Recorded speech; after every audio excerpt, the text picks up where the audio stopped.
Hi, I'm Teresa Lisum, and I'm with my guest co-host today, Cindy Berg. Hi, Cindy. Hi. We're evolving women. I'm evolving, you're evolving, we're all evolving. So let's help each other to evolve. So our intention with this episode today is to fill the world with uplifting messages, new perspectives, tools, resources, wellness ideas, mindset ideas, more about believing in ourselves. And we're here to give you permission to be your best self and live your best life. So welcome. We're so glad you're here.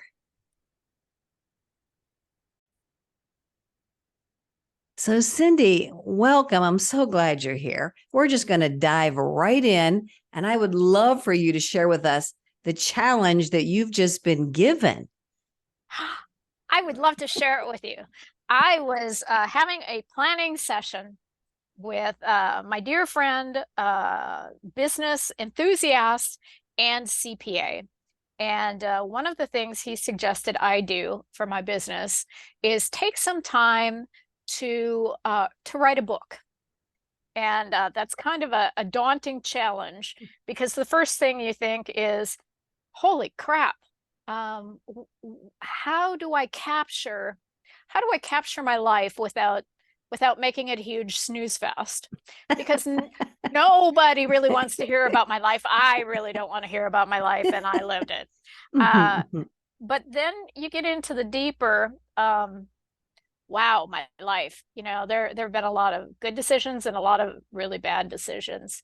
And then I started really exploring how I felt about my life and how I felt about how I got to where I am right now. And and you know what? I really love where I am right now. I do And, too. I love where I'm at as well. and part of loving where I am right now has been a process of learning to accept that all the pain I've had in my life, all the good things I've had in my life, all the bad decisions I've made in my life, along with all the repercussions, have been purposeful. Mm-hmm. They've all had meaning, and they've all brought me to where I am now. And that's to be celebrated. And that is to be celebrated. Mm-hmm. And more importantly, I think it's to be shared without shame. Love that. Wow. And just before you continue, I'm going to just say, if somebody challenged me to write a book, I'd be like, yeah, what do I have that people would want to read about? Yeah, but we all have life experiences. If we actually go back and jot some of them down, I'm sure we have some helpful lessons that would help other people move through certain parts of their lives a lot faster than the way we went through it. So I think it's easy for us to dismiss where we're at now and how we got here, but maybe that's something we should not be doing. We should actually embrace where we're at and how we got here. Well, I took it as an opportunity to look at the big changing points in my life and try to dig into the feelings around that, which brought me to the lessons. Mm. Um, and um, and I'm not gonna lie, it wasn't always pleasant, but you need to look at it's okay to have bad feelings, you know? Mm-hmm. It's okay to own your life. In fact, you should own your life. Mm. And if you look at it as a process of becoming, it's all beautiful. It's all a love story. It's a love story between you and the universe. That is beautiful. I've never heard it expressed like that. I'm That not sure is I have either. fabulous. That is, oh, I love that. Can you just give me your version of what you mean by own your life? Like own, OWN. Like some Um, people might not understand what that means. to Okay, there are mistakes I've made in the past that I'm not going to say I'm really proud of, but they are part of my history. And because I'm a woman and because I am a compassionate human being, if other people can learn from my experiences, I should be willing to share those with other Mhm. people. Even if my pride Mhm. is going to be impacted, I should be willing to tell people about my struggles with alcoholism. Mm. I should be willing to tell people about my struggles with body dysmorphia and eating disorders. Mm. I should be willing to tell people that I struggled with a series of miscarriages, which is why I'm childless. But I have my four-legged friends. I Mhm. have my puppies, because, life is a series of trade-offs and not every door is open to us all the time. And Mhm. that's okay because life is about choices. And I love that you referred to the big changing points in your life because we all have them. Some people have a ton of them. Some Yes. maybe just have fewer, maybe bigger, maybe smaller. But yeah, those are the parts that maybe we should be sharing because there are lessons in every experience, I believe. Again, whether it be Absolutely. big or small. And that's a good way of looking at those points in your life where you had to pivot or you had to change or you had to make a different decision that what was the lesson at that point in time, and you may not even know the lesson or realize the lesson until way afterward. Right. Well, you know what? Sometimes the lesson is not clear, Yeah, yeah. and that's okay. And sometimes we're too involved in what's happening to us to absorb the lesson, Yeah. and that's okay too. That's all right because feelings are meant to be felt and experienced, and Mm. and it's okay to be wrapped up in the now, but don't lose the lesson. So it's okay to go back and explore what happened. Just don't get lost in it. Well, and kind of from a safer vantage point, Absolutely. with some hindsight to go back and look at those points in time where you screwed up or failed or it was uncomfortable or it was scary or it was sad. And like you said, look for the lesson after you've kind of some time has passed Right. and you are not so emotionally involved in it. And that's why it might be helpful to do it with the aid of a professional, Mm. Mhm. a coach, a therapist, someone who can be a guide, someone who can hold your hand so that you don't get lost. So may I ask, have you started the book creation process yet?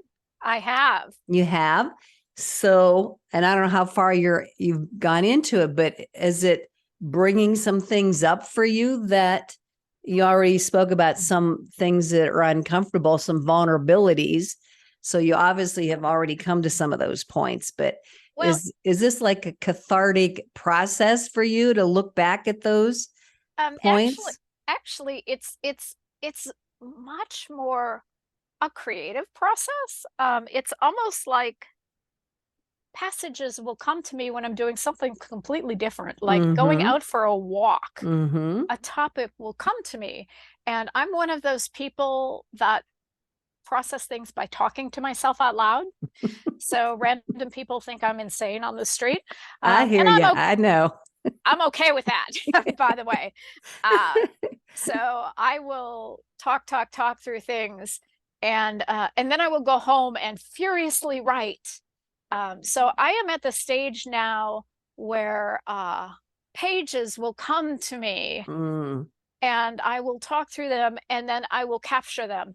So I have uh, sequences of random pages at this point. And I am just letting whatever mm-hmm. guidance come into me, uh, and I am capturing that. And I think when I get to the point where I feel I'm full, I will try to organize them. Mm-hmm. I But I'm love that. You're I'm getting your downloads when you get ex them and then exactly. recording them and documenting them. Yes, So I know some people like they schedule their writing time in the course of their day or their week or whatever. It sounds like, nope, you're just open to whatever, whenever it comes. absolutely. For me, it's been just very creative. So That's I'm cool. just really enjoying that. It's like Mm. tap, tap, tap. By the way, have you thought about? And it's like, oh, Oh. no, I haven't. So things you had not thought of or remembered at first, they're now starting to come, it sounds like. Yeah, it's like background processing. Uh-huh. Yeah, So it just percolates in your mind when you offer your mind that suggestion and this is what you're going to do, then it starts, I'm assuming it starts bubbling up all these things that, thoughts. Yeah. yes. Yes. Are Yes. you referring to the lessons that you learned then from these memories that are coming up within your book? Sometimes um what I'm finding is that they can be thoughts that lead to places that lead to events that lead to lessons. Mm. So it's not a direct path, it's kind of a meandering.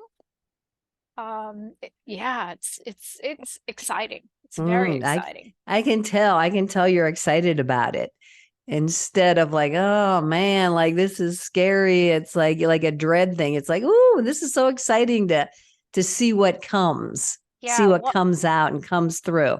one That of is so them cool. one of them came to me as a um uh bravery is a muscle Mm, that can be can be learned and exercised. And then I started thinking of my life in terms of the times I've been brave and how I learned to be more brave and what a couple of those situations were. wow, I love that. That needs to go on a quote card somewhere. Bravery is a muscle. I love that. I'm just so excited for you. This is just delightful. And this all came from, owning our past instead of hiding from it or hiding it from other people or um I know we've all heard of these famous people that they come out with their memoir and their book and they talk about their, I'm just going to say addiction or whatever, and they had been hiding it for so long when they finally came to the realization like, oh, like maybe my journey can help people. So it's almost like that's the perspective somebody would need to come from, like you're doing it as a service Mm-hmm. to other people, irregardless of, like you said, you have to let go of your pride and be willing to be vulnerable and expose yourself, but you're helping others move through their experience in a better way, a more supportive way. So I just always love hearing that when you see these people, movie stars, whoever, come forth with something that they had been hiding all these years. And I'm sure it's like a relief when you finally bring it out in the open. Well, I think shame is just such a horrible emotion. Mm-hmm, I don't know mm-hmm. what your background is, but the whole, I'll just say it, the whole Catholic thing. Um, and everything was in my family was shame based. Shame Mm, on you. mm, You shouldn't, or you should, or mm-hmm. you know, and Oh, and it's such a waste of energy. Mm-hmm. As long as you're not hurting other people, as long as we're kind to Yeah. each other, Yeah. it just to me it's a lost opportunity. And I said it's a waste of energy and a Yes. waste of time. But it's like that's how, like I said, that's how we're brought up, no matter Yeah. where in our society, at least, Yeah. where we have this facade. Everybody's hiding behind this facade, and they only want certain things to be visible on the other side of the facade. So we're all expending all this energy to hide all this stuff, but, but we're all hiding from each other. I know. Like how ridiculous is that? And we almost like all know we're doing it, but yet we still do it. I know. Because we're so afraid that this perfect persona we have, this mask, is going to crack. Yeah, yeah. We're expending this energy to keep it all together. And then social media doesn't help neither, because we see everybody else's perfect facade. So we feel we need to have that perfect facade. But it's almost comical, I think, when you step back and look at it, like, oh, why are we doing this? Why can't we just be ourselves in front of everybody? If we're all doing it, then Then what's the point? I know. What's the purpose? What is reality? I say us humans, we're just so funny. We just do the funniest things to ourselves, Well, in the truest sense, the only reality is the moment we have right now. Mm-hmm. Mm-hmm. Yep, that is so true. And it's easy to forget. It's so easy to forget. And that's a whole nother conversation. But I do want to just share real quick before we wrap this up. But my dad only had one sibling, so my aunt, she's still around. But years ago, she decided she was going to write her story. I believe this is after her husband passed. So she wanted to write her story for her children and grandchildren. And so she said it took her weeks. She just wrote it out on a legal pad. And like you, she's like, things would just come to me and I would just go jot them down. And then she'd go about her business and something else would come to her, all these memories. And so I had the honor of her reading it to some of us family members. Mm-hmm. And it was amazing because I didn't know any of that stuff about her growing up and as a young adult. And it was just so wonderful to hear her story of her life, because like for my parents and my grandparents, we never got their story, their full story, and we'll never know. But I just applauded her and was so grateful to her to have the foresight to write it out for future generations. So they had something to look back on and get a little view of what this particular ancestor was like. Because we're all going to be ancestors at some point. But anyway, it was a beautiful thing. And I was so thrilled that she did it. And I always think, I need to do something like that, even if it's just for within the family unit, not, out in the public. But and hers wasn't a book. It was just a, lengthy story of her life. But how beautiful to capture those thoughts. Mm-hmm. Yeah, it was a wonderful thing. I was so happy for her and the family that she did that. But again, if we think that it's exposing us by sharing those kind of stories, we might not do it because it's going to hold us back for fear of judgment from other people, instead of, again, thinking this is a service and a gift to others or to future generations. You know what that reminds me of is one of the saddest things ever is boxes of family photos in antique stores.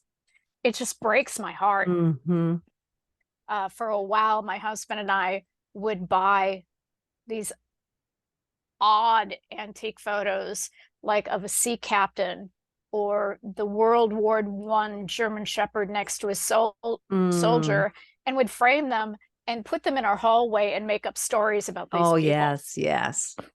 Mm-hmm. Yeah, I love those old photos as well. and you don't know the story behind it. You don't know the person behind it. And that's another conversation too, like how we don't have printed photos anymore because it's all on our phone, on a digital device. And our, future generations, they won't have anything to find. So that's another conversation. But this has been so delightful. I'm so glad you've taken up this challenge.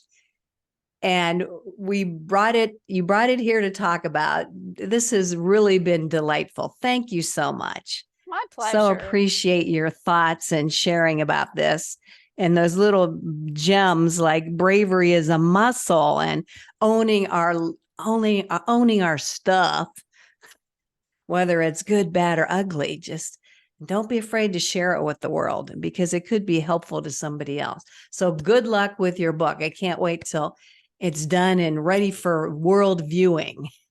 Thank you so much, Teresa. Okay. Thanks so much, Cindy Berg. We appreciate you. Thank you, everybody who is watching this. We appreciate you. And remember, we're all evolving together. So let's get out there and evolve. Big hug.